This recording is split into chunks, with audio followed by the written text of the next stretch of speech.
When you see the whole world shaking and you feel your heart is breaking, take my hand, no hesitating. Oh, oh, oh, oh. When you're just so tired of trying, all alone you feel like hiding. Together we'll keep fighting. There's no stopping us. Hold on, we're gonna make it. We're gonna make it. Don't stop now. Hold on, we're gonna make it. We're gonna mountains too high we can climb it. Feel this, we're taking the moment. There's no stopping us. Hold on, we're gonna make it. We're gonna make it. Can you see the sun is shining like a new hope? Feel it rising, coming over the horizon. There's no stopping us. Hold on, we're gonna make it. We're gonna make it. Don't stop now. Hold on, we're gonna make it. We're gonna mountains too high we can climb it. Feel this, we're taking the moment. There's no stopping us. Hold on, we're gonna make it. We're gonna make it. Don't you give up, don't you give up on me. Don't you give up, don't you give up now. Don't you give up, don't you give up on me. Don't you give up, don't you give up now. Don't you give up, don't you give up on me. Don't you give up, don't you give up now. Don't you give up, don't you give up on me. Don't you give up, don't you give up now. There's no stopping.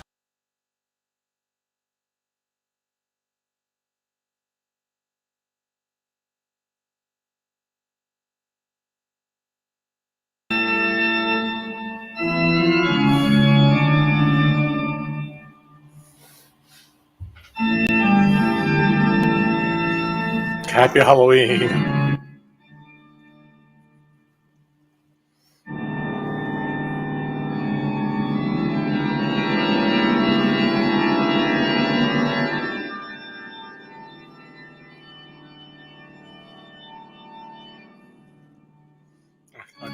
Okay, I'm going to lower that so you can hear me. Of course, that's Bach's Toccata and Fugue.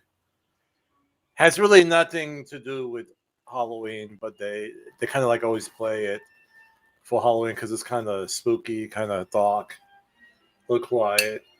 But today is actually, I think I'm losing my hat. Today is Halloween. And yes, I always have a show Saturday night at 7. We did Trunk or Treat by our church, and I'm very orange today, but all right. It's about 4:40, but yesterday we had our Trunk or Treat, and it did very well. We were there about an hour, and I was actually there to 7, and I was kind of beat. And then I put a message up that we'll do it tomorrow at 4, but it's actually 4:40 because we did other things today. On Sundays, I visit my father in the nursing home. He's a 97-year-old veteran. And then I just did some last-minute decorations on the house for the trick-or-treat that's coming, and want to make it nice for them. So that's what we're doing. I did lose my hat. So, again, happy Halloween. I hope you are all doing well and safe. I'll stop the music now for a little bit. Okay. And had a closing this week, and it was with a young man that had to write This was actually our third contract. There was lots of competition on my hat is back. And we structured the deal so that he was pretty well protected. And he got the house, and it's a lovely house, and we closed this week. So I'm very happy for him. And I have a new listing coming up this week. I thought I would have it up by this weekend, but the owners had some last minute painting and repairs they wanted to do. And when it hits the market, I want it to be as perfect as possible. So that should be going up on Monday. Okay. So a lot of things are happening. Let's do our little intro, and we'll get into today's subject matter. And here we go.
Okay, so that's what we're going to talk about today. And I actually had a podcast on this earlier.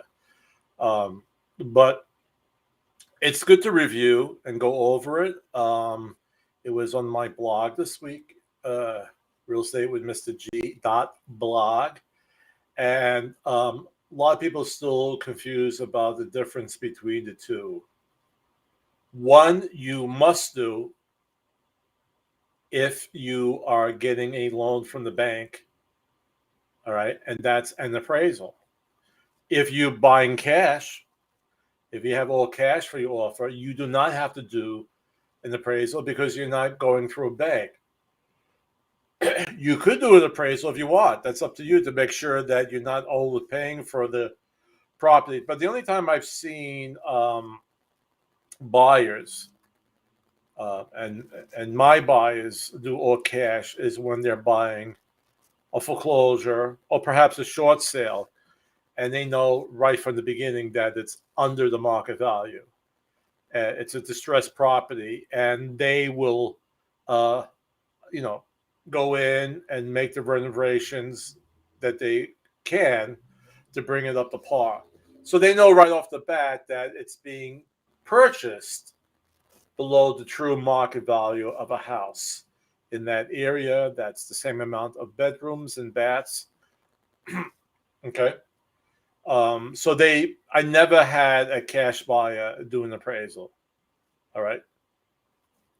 And I've never had someone wealthy enough, maybe some of you guys out there have, who had $250,000, $300,000, whatever, to pay for a house in cash. Okay. But if I was buying for myself and I had the cash, I might want to do get an appraisal done. We as agents, we do comparative market analysis.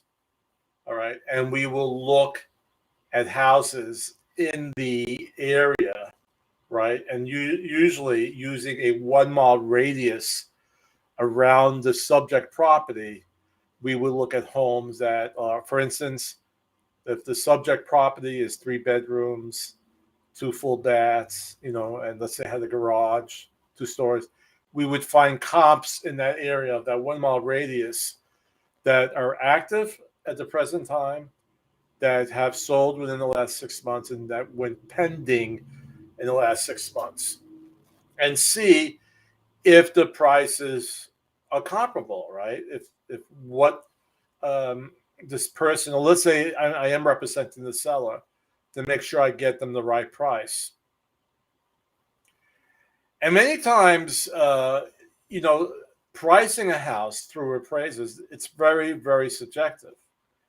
Okay, it's not every appraiser that goes in will appraise a property at the same value. I had a situation where this one appraiser wouldn't bring it up to the asking price because there was a 7-Eleven right across the street. Oh, my hat, it keeps on flying back on my hat. There was a 7-Eleven right across the street, and he thought that was not a good thing because a lot of times 7-Elevens, unfortunately, and I don't want to say a lot of times, let me take that back, but at times they get robbed, and maybe being very close to one is not a good thing. That was his feeling about it. Okay, wasn't my feeling. I thought it would be great to be able to go across the street and get a sandwich there, a hot dog. You didn't feel like cooking, you got to pick up some milk, and it's right across the street. I thought that was a benefit. But to this one appraiser, it wasn't. So it's not the same across the line. And some are very tough because one house, what I did an appraisal for, not appraisal, I mean a CMA, and with all the renovations they did and created an extra bedroom, I think it went to a 5-bedroom from before, they converted the garage. And I looked at 5 bedrooms in a 1-mile radius, and they were like, $275,000 to $300,000. And he only did it at $249,000.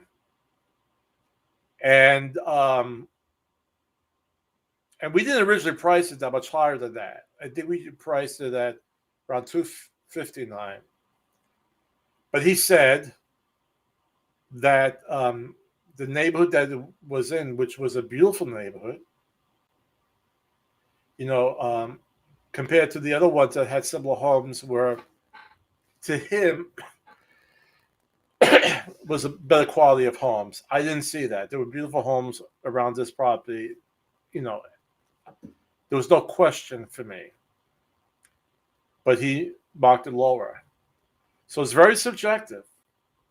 And that's the bottom line. Whatever agent you work with to list your home, we could give you that ballpark, range of where you could list your property. The next step is then to look at similar properties, and let's say you didn't do any upgrades within the last 10 years, and then the next one has upgrades. Well, that house will be worth more, okay?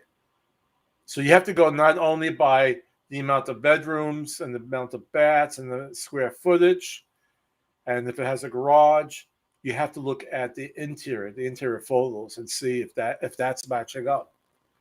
So doing appraisals, it's not really that easy, okay? We have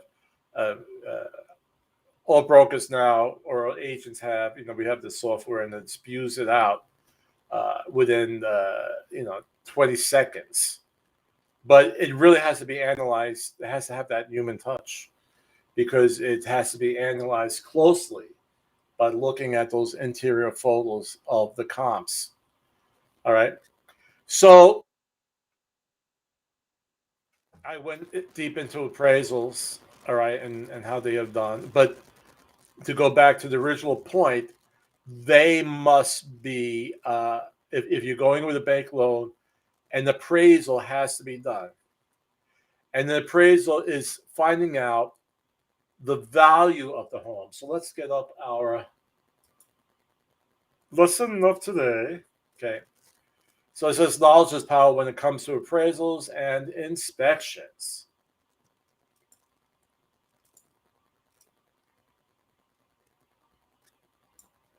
Buyers in today's markets often have questions about the importance of getting a home appraisal and inspection. That's because higher buyer demand and low housing supply are driving intense competition and leading us leading some buyers to consider waiving those contingencies to stand out in a crowded market. Well, you can't waive the appraisal if you are going with a bank loan. But what is the best move? Buying a home is one of the most important transactions in your lifetime, and it's critical to keep your best interests in mind. Here's a breakdown of what to expect from the appraisal and the inspection, and why each one can potentially save you lots of time and money and headaches down the road. The home appraisal. The home appraisal is a critical step for securing a mortgage on your home. As HomeLight explains, and let me get out my highlight pen. Oops, that's not what I wanted. I don't want that. I don't want that. I hit the wrong thing. Okay, here's my highlight pen. Lenders typically require an appraisal to ensure that your loan-to-value ratio falls within their underwriting guidelines. Mortgages are secured loans where the lender uses your home as collateral in case you default on the agreed-upon payments. Now, it's saying here lenders typically require an appraisal. I haven't had, I'm in real estate for, I just want to say 25 plus years. I have to admit my first, I would say my first 10 years was in, maybe a little more than 10 years in rentals when I was back in Brooklyn. But I made very good money with rentals because back in Brooklyn, the tenant, all right, the renter pays the commission, which could be from 1 month's rent up to 10% of the annual. And the beauty of the rental is that, you're still not going to make as much of as with a house, but you could show a rental, and if the landlord approves this person, you could have the lease signed the next day, and you're getting paid. So you don't have to wait 30, 45 days. It's fast money, it's quick money, and in your higher rental markets where the renter pays the commission, it's much better. Down here, we get a referral fee from the seller or the owner, the landlord. It's very, very small. It's like 10% of 1 month's rent, so you're making from $100 to $140. I only show rentals when it's my own listing.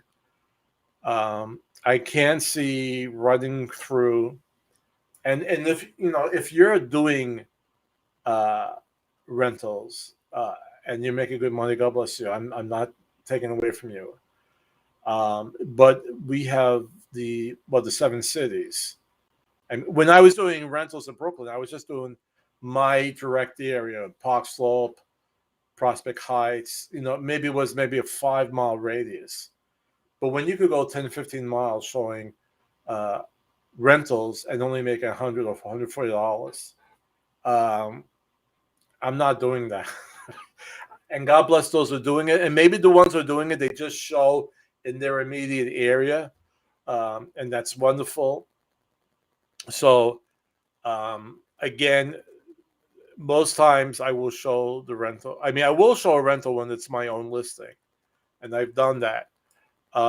And I did it once or twice because it was people I was working with and they could not qualify for a mortgage at that point, and they needed to find a new dwelling, and I would help them with that. But I usually don't do rentals, and I'm not knocking it. It's just a lot of work goes into selling, a lot of work.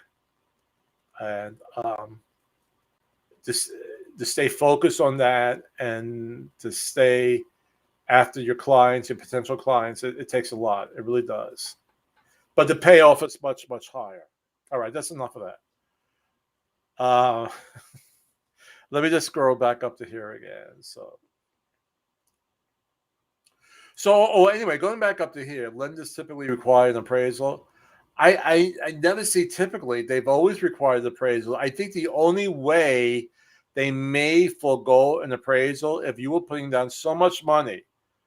Let's say a house is worth 300,000, and you're putting down 200,000, and they know, well, for sure, it may not appraise at 300,000, but it may appraise at 280. But you're putting down the house is definitely worth $100,000, so they may forego an appraisal. I personally have not seen that. Again, if you're working with clients who have a lot of cash, it may work, but I have not seen that. All right, so put it down to here. To put simply, when you apply for a mortgage, an unbiased appraisal typically required by your lender is the best way to verify the value of the home. The appraisal ensures the lender does not loan you more than the home is worth. Okay?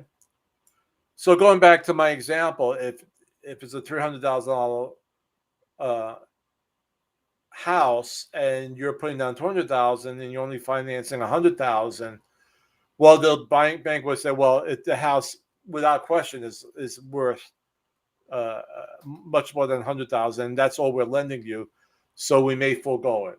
But again, I'm going to repeat, I have never seen that. So the next step, when buyers are competing like they are today, bidding wars and market conditions can push prices up. A buyer's contract price may end up higher than the value of the home. This is known as an appraisal gap. In today's market, it's common for the seller to ask the buyer to make up the difference when the appraisal gap occurs. That means, as a buyer, you may need to be prepared to bring extra money to the table if you really want the home. So let's going back to my house that in my example that was worth 300,000, and it goes out and is appraised as only worth 280. But in today's market, that's a big gap. But they might say, no, we're not going to go down in price. Now, in the contracts that we do, you have the right to renegotiate, and if you can't come to a mutual agreement, you have the right to be released in the contract and get back your earnest money deposit. Now the bank, because again, if that house is worth 280,000 and the contracted price is 300,000, the lender's not going to let you borrow 200,000. They're going to let you borrow 280,000. You have to make that difference up. Okay. Now, a lot of people are doing an appraisal guarantee, meaning that if it's higher, if the contracted price is higher than the appraisal, the buyer will make up that difference and purchase the house at that higher price. Now, what I did with my last one, I said as long as the appraisal is not, and I think we did $5,000 below the contracted price. Once it goes below that, then we have the right to renegotiate. And luckily, it still came out high, the appraisal. But you have to really look at your cash position when you do this. And like I put in a parameter. I've talked with other agents. They're using these parameters to put in. But the buyer has to make sure they have that cash. And I've seen homes go back on the market because they said, okay, yeah, we'll pay that difference. And they couldn't raise the money. They just didn't have it. You could get money from family members and get a gift from them. And maybe some buyers thought they could do this. And when they went to the family member, they said, I'm not going to do it. So I've seen about 2 or 3 homes go back on the market. And the listing agent will write in the agent comments, it's no fault of the seller. something went wrong with financing. Okay. So let's go look at the home inspection. Again, a home inspection is not required by the bank. This is all upon you. But we always, always highly recommend a home inspection.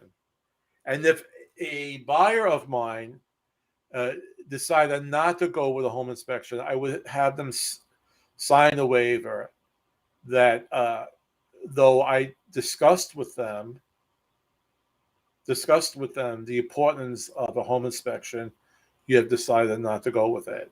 All right. Because I want proof that I talked with them about the importance of it. Because if you don't do it, and again, it's a situation where you have to have lots of money.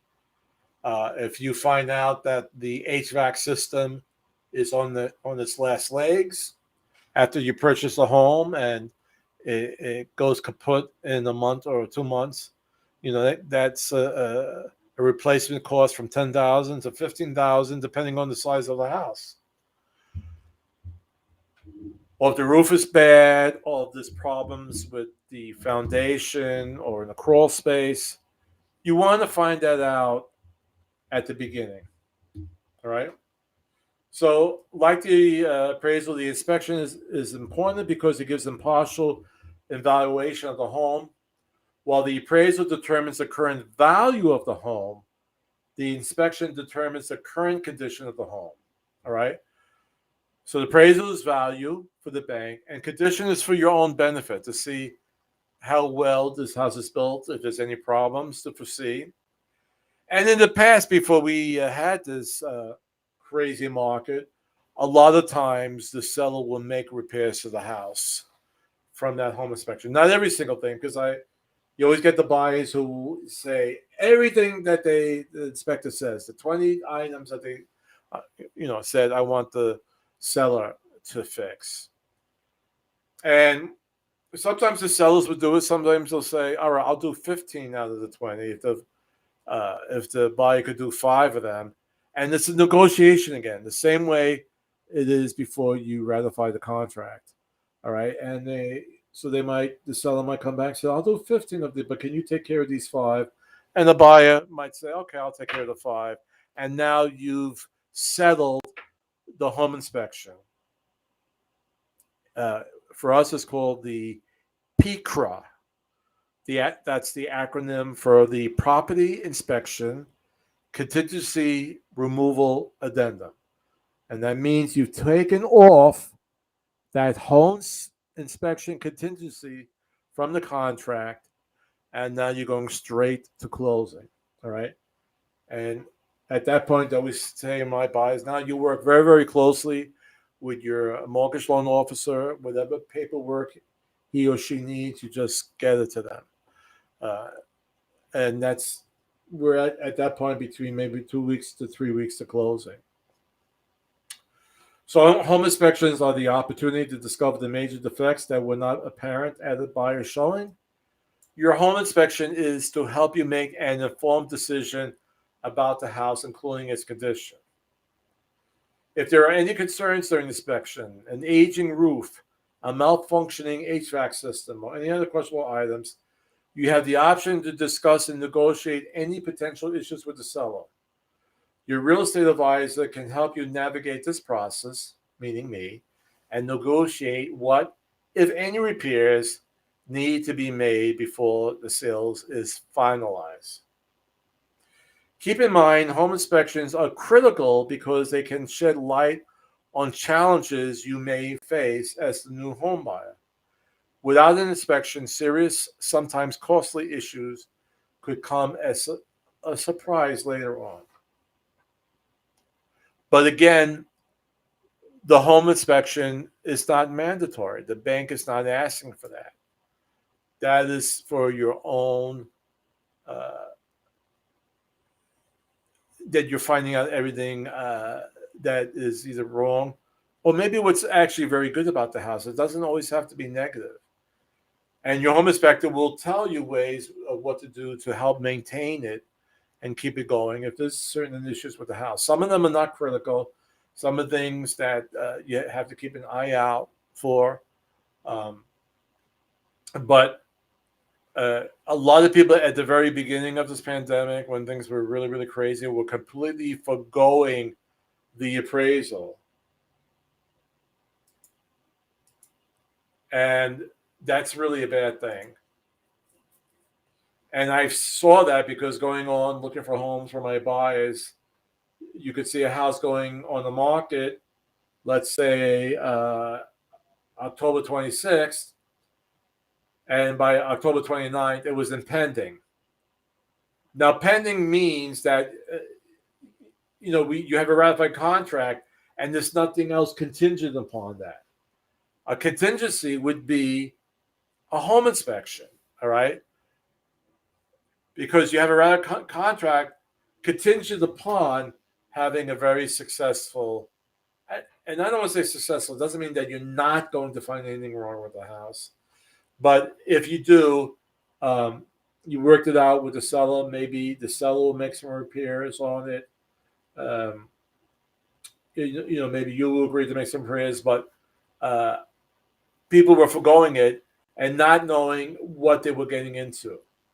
Then things changed a little bit, and they were to win the contract from the other office. Then you would say, I'm going to do a home inspection, but it's only for informational purposes, meaning I just want to know if I want to continue with the contract. If I find a lot of things wrong with the house, I'm just going to ask for my money back. And what happened, too, because of the pandemic, and for about a year and a half, people weren't going on vacation. They weren't taking trips to Europe, to Asia, to wherever. And they weren't eating out a whole lot. So a lot of people had saved up money. So they're saying, well, if there's anything wrong with the house, I have the money to make the repairs. But you don't want to find out that there's really big costly repairs, like an HVAC system going on the fritz, or the roof is, at its end of its life expectancy. If it's constructional, architectural roof, we're talking about 30 years, all right? Or there's foundation problems. These big items. So people are saying, okay, I'll do the home inspection, but just for myself. I'm not going to ask you to make any repairs. I'm hoping it goes back to where the seller will make some repairs, because I've seen some sellers like really, really getting lazy now. Even though they did some renovations, they've let some things out. And they're small things, but they're so small that they could have been done. And I'm just going to leave it there as that, okay? So appraisal is needed if you're using a loan. You're finding the value of the house. So the bankers actually find the value of the house because they're lending you that money. Home appraisal is for the condition of the house and for your own, I think the word is edification. If you want to continue with the sale, with the purchase, if you want to, if you're doing it without that written in statement for informational purposes anyway, you may ask the seller to fix some things. Okay. All right. With that in mind, I think I have a video on because of when you use an agent like myself, a realtor, why buying a house is not that scary. I think that's what this is.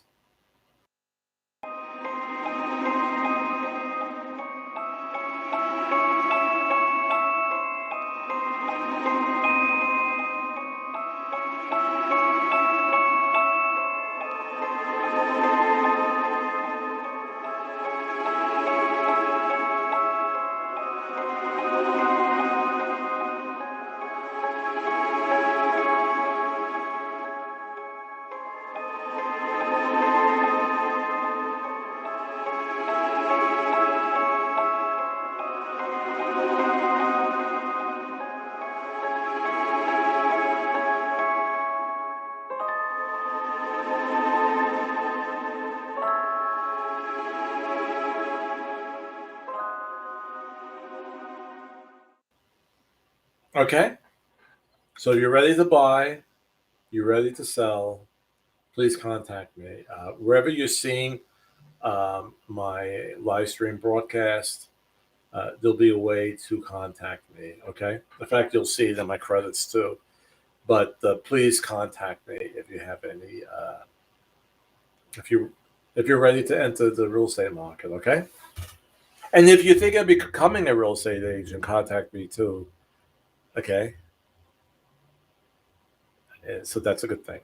All right. So I'm hearing from our producer. We may have a famous celebrity in the audience who is actually very apropos for Halloween. Great news! We have a celebrity in the audience perfect for Halloween. Though he is a purely fictional creation, the author Stoker named his infamous character after a real person who happened to have a taste for blood, Vlad III, Prince of Wallachia, or as he is better known, Vlad the Impaler. The morbid nickname is a testament to the Wallachian prince's favorite way of dispensing with his enemies. Ladies and gentlemen, Dracula.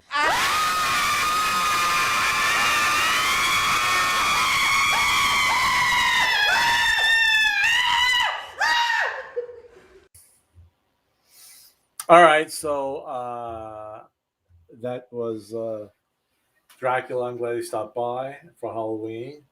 All right, I thought I was going to have another funny. I guess it had to be live. Is it going to come now? Okay. Something. All right. I thought I was going to have a funny face on. Let's try this one. Would this work? I don't know what's happening. Okay. All right. That's enough. We did enough for Halloween. Sorry about that. So, if you go out trick or treating, be safe. If you haven't been vaccinated, wear your mask. And if you haven't been vaccinated, please, I think you should. I'm going this week. My wife and I are going this week for our booster shot. I think it's important. All right. Be kind to each other. Remember, the greatest power we have is to love, and the greatest gift is each other. All right. And I'll see you next week. Happy holidays.